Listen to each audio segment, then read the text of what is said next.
তো hey guys, welcome to our another mini blog. তো আমরা আজ যাচ্ছি হচ্ছে বগুড়াতে শপিং করতে। তো তোমরা দেখতেই পাচ্ছ যে আমরা অটোতে বসে পড়েছি, আর অটো থেকে না আমরা সিন্দানিতে নেমে পড়ছিলাম। দেন তারপরে আমরা ওখান থেকে সায়নের সঙ্গে বগুড়াতে এসেছি। তো তোমরা দেখতে পাচ্ছ আমরা বগুড়া ট্রেনসে পৌঁছে গেছি, আর সাইডে যে সিটি মলের মেট্রোটা ছিল না, ওখানেও যাবো, কিন্তু এখান থেকে শপিং করার পর। কিন্তু ট্রেনসে ঢোকার পর না দেখি যে তেমন কোনো কালেকশন ছিল না, মানে আমি যেগুলো নিতে গেছিলাম সেই সব ছিলই না। দেন তারপর আমার বোনের জন্য 3-4টে ড্রেস চয়েস করেছিলাম। তো তার মধ্যে আমার আর সায়নের বোনের জন্য একটাই পছন্দ হয়েছে। আর এইদিকে বোনু ট্রায়াল রুমে এখানে চুল বাঁধছিল।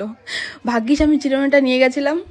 আর এইদিকে আমি বোনের কাছ থেকে হাসবো না কাঁদবো বুঝতেই পারছিলাম না। তো আজ যেহেতু পয়লা বৈশাখ ছিল, তো সেই জন্য একটা ড্রেস তো নিতেই হতো। দেন তারপরে অনেক খুঁজে খুঁজে সায়ন আমাকে একটা ড্রেস খুঁজে দিয়েছিল। দেন তারপর সায়ন উপরে ছাপারও জামা প্যান্ট চলে গেছিল, আর আমি আমার বোন এখানে একা একা বোর হচ্ছিলাম। তো দেন তারপর আমরা বিল পে করে আমরা বেরিয়ে গেছিলাম বাড়ির দিকে। আর হ্যাঁ, আমরা না সাইডে যে সিটি বাজার মেট্রো ওখানে গেছিলাম, বাট তেমন কিছু পছন্দ হয়নি বলে আমরা ওখান থেকেও চলে এসেছিলাম। আর সিন্দ্রানি যেতে না যেতেই আমাদের খুব খিদে পেয়ে গেছে, তো সেই জন্য আমাদের রেস্টুরেন্টে ঢুকে পড়েছিলাম। সেখান থেকে মোমো আর বিরিয়ানি খেয়েছিলাম।